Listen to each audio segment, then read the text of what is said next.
This week on NCTV, during the cold winter months, it's always nice to warm up with a delicious soup.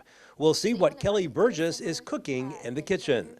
Plus, we'll check out the history of a home that was built close to 200 years ago.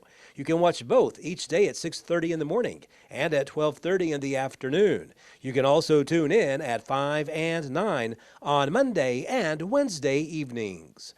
Only on NCTV, your best source for local stories about local people. Of butternut squash cubed and cooked.